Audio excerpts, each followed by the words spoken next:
95 games. So, Mike Lowell, how many homers will Showtime hit this season? Get out your crystal ball. I'm going to say 54. Not because there's any slight, but when it comes down to the last 3 weeks, if the Angels are not in it, there's no way any team's going to pitch to him. They're going to give him the Barry Bonds treatment. So I'm going to go with 54.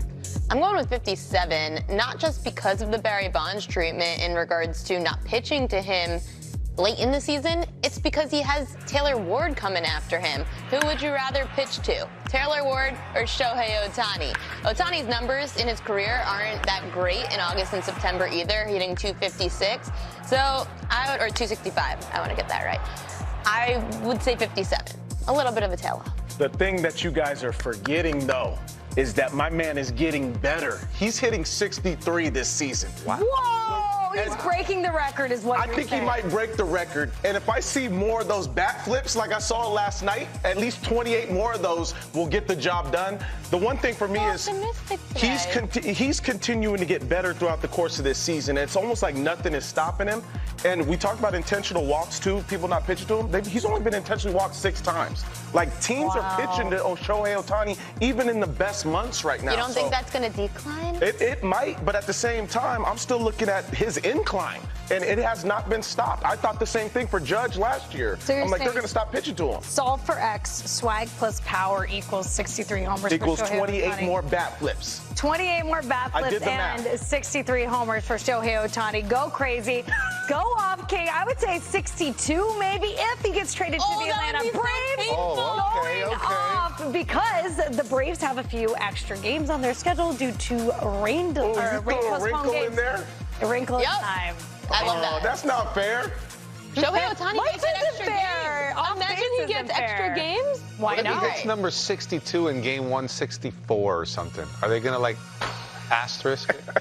We're about to find out. We're going to have our researcher Mark Sales get on that one. While he's doing that, I'm LG Red, and Off Base starts right now.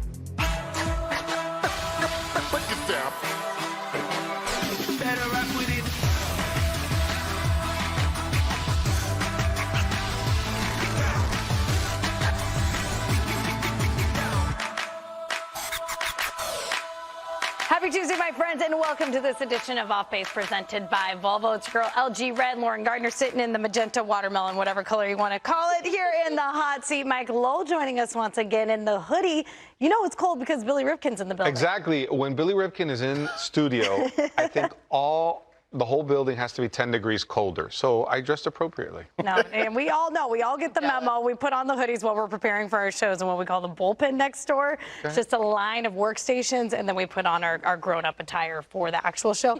Xavier Scruggs, I like you're channeling your inner lumberjack, kind of like what Dusty Baker was wearing Thank you very during the much. press conference. And I actually like it when Ripken's here because I do like the cold in the studio. I like it much better than it being hot, that's for sure. Ariel. I'm thankful. I don't like it cold. First off, we just discussed that we didn't have time to get a sweat in this morning. I would prefer a little bit of a sweat. I can't rip Billy Ripken, though, because he did say he's going to help look for my bracelet that is suddenly missing. Ooh. Thank you, Billy, for being such a great help. You check lost and found? No, I didn't have time, but maybe I will. The case of the missing bracelet. This just isn't any bracelet. It's a big L for the day. Just take it. Well, you know what? The day's not over. There's still a lot of innings left to be played. We were talking about Shohei Ohtani and his performance last night. Let's talk about who was in attendance. Somebody very special. I'll give you guys, I don't know, a couple guesses until maybe this video reveals who was actually there. Well, it's unfair because we know.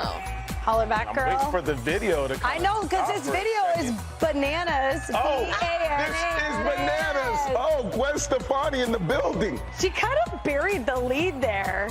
How about this? And guess who hit the walk-off in this game? Michael Stefanik. We love it. All adding up now. All adding up. He was so pumped. Things are looking up for Shohei Ohtani and Gwen Stefani. Free bananas. All right, let's check out what's trending around the show and what's been moving the needle. Starting in Arlington, where the Rangers made it 4 straight wins thanks to a wild pitch walk-off against the Rays last night. After the historic start to the season, Tampa's now 3-9 in July, matching only Oakland for the worst record in baseball this month. Tough way to lose. Tough way to, to try and skirt the danger and put yourself in a spot to escape and then try and do too much and have it in like that. I'm still having a better night than the guy who told me he wouldn't bat an eye if I drank some bleach, so that's good. But yeah, just another day in the life of being on the losing end of the bullpen.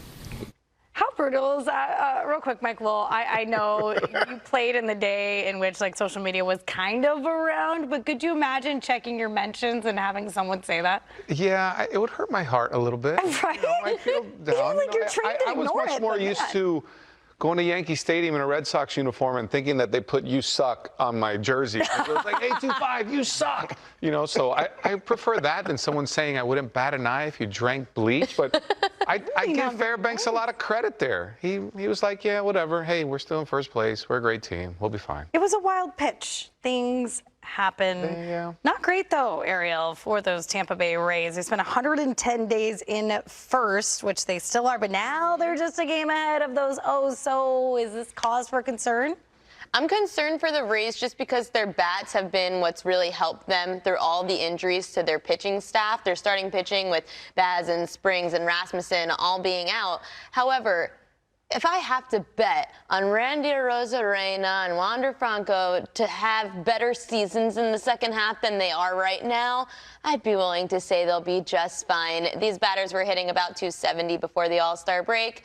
They'll be okay going forward. Yeah, to me, it hasn't been a dramatic drop-off from an offensive standpoint. Still second in baseball when you talk about weighted runs created plus, so right behind the Braves, or right behind the Rangers in the AL. But I look at the pitching staff has still been able to hold up. And I think that's the biggest thing for me is when you're trying to get late into the season, go deep into a postseason, you still have to have the starting staff. And I think that's one of the things that I've still seen that's been consistent for them. Even the relief corps has been fine, besides yesterday, Pete Fairbanks. And I'll take him in the ninth inning at any time against a Rangers team that's very potent offense. So I'm okay with the Rays right now. The Rangers are, streaking. The Orioles are streaking. Teams are playing well. But the Rays, to me, are still the best team in the AL. Yeah, listen, this division is unbelievable. You look at the Red Sox, and we'll discuss them, I think, next block. But they're above 500 and still sitting in last in this division. Mike, though, are you worried about Tampa? Was this an aberration in the first half? Were they an aberration? Yeah. No, not at all. I'm not worried at all. I'll tell you, any great team who's putting together a real good season, they're going to have that 10, 15 game stretch where not everything goes well. I want to look at the positive. Shane McClanahan hadn't pitched in a while. Bad back, comes out, 2 earned runs, looked real good. It was a nice matchup against the Rangers. So I think that's a big plus. Their starter ERA is the best in Major League Baseball. So that's going to allow, I think, the mix and matching that Kevin Cash does so well for the bullpen. They swing the sticks. They score more runs than anyone but the Rangers. They're going to be fine. Are the O's good? Yeah, I think the O's are really good, which is fine. So I've never believed it's great to run away with your division. I always thought it was real hard for the Atlanta Braves. When I was on a young Marlins team, it felt like the Braves won the division with 20 games left every year. And it's really hard just to flick that switch to the on button when the playoffs start. So I think having the O's on their heels all the time, it kind of keeps them, hey, we gotta keep grinding. You can't get complacent. You got to keep your foot on the pedal. All the great cliches, use them because it works. Because you've been playing essentially postseason games. Yeah, absolutely. You want to go into the postseason postseason running on all cylinders. Yeah, that makes complete sense. It's interesting that you mentioned the Rangers, Xavier Scruggs. We've been talking about Tampa for so long, and really the AL East. Yesterday we had a good discussion, though, on the AL West. Are the Rangers, in your opinion, the best team in the American League? And this is tough because I think we all agreed, for the most part, that we thought Houston was going to overtake them at some point in time. Yeah. No, I still love, if we're talking about the AL West, I think, yes, they're the best team in the AL West. I'm talking the American League. The American League, no, I still think the Rays are the best team in the American League. But what I will say, and to Mike's point yesterday, it's not necessarily the big guys that do it all the time. It's not necessarily the Simeon Seager that do it all the time. I look at yesterday, Ezekiel Duran getting that opportunity in the 6th inning there. It was basically 2 pitches that they took advantage of against the Rays. That one pitch up in the zone, he goes 2-run homer, and then you get the Fairbanks wild pitch. It's always somebody different with the Rangers. And I think that's one thing that's going to continue to propel them throughout the rest of the course of the season. And I expect this team to go add at the trade deadline. They already went all in over the past 2 years. What makes this trade deadline any different than the past? That's what's going to make the Rangers separate themselves if they go for a starting pitcher to help somehow replace their ace, Jacob deGrom, at the deadline. Currently, the bullpen issue is what concerns me for the Rangers. They have the 24th ranked bullpen ERA in baseball. Tampa Bay is still 8th. Right. Tampa goes so deep pitching-wise that if your lineup can try to outscore everybody, but eventually that gets old. The odds still indicate that Tampa Bay is the favorite in the AL at plus 210. The next best is Houston and Texas tied at around plus 410. So that's a $2 drop-off, which is still significant, showing us that the Rays are the team to beat. Yeah, I'm curious to see where they end up on August 2nd when it comes to those odds. Being out in Arlington recently, having conversations with members of the coaching staff, they know they want to go out and get some pieces for that bullpen come August 1st. Mike Lowell, what could you see them adding and why? Well, if we've seen one thing, there is no team in Major League Baseball that has enough pitching. You know, everyone's That's like, oh, a you got great this. point. Yeah, every team is looking to add. And I think at the trade deadline, if you have a big hole at third base, first base, center field, that inventory becomes real small. That hole is really tough to plug. When you are looking for bullpen help, you can kind of pick and choose from a lot of different areas. So I think there's going to be a lot of teams looking for a splash to make something in the bullpen. Sure. And really one guy can make a big difference, because if he becomes a reliable, high leverage 7th, 8th inning guy, it kind of trickles down the other guys that maybe weren't performing as well as you hoped in that situation, but you can put them in different situations. Now, all of a sudden, their numbers get better, and as a whole, that whole unit just starts to improve. So I don't think it's a drastic, hey, we got to gut this bullpen and find 4 new guys. It could be 1 piece, 2 pieces there.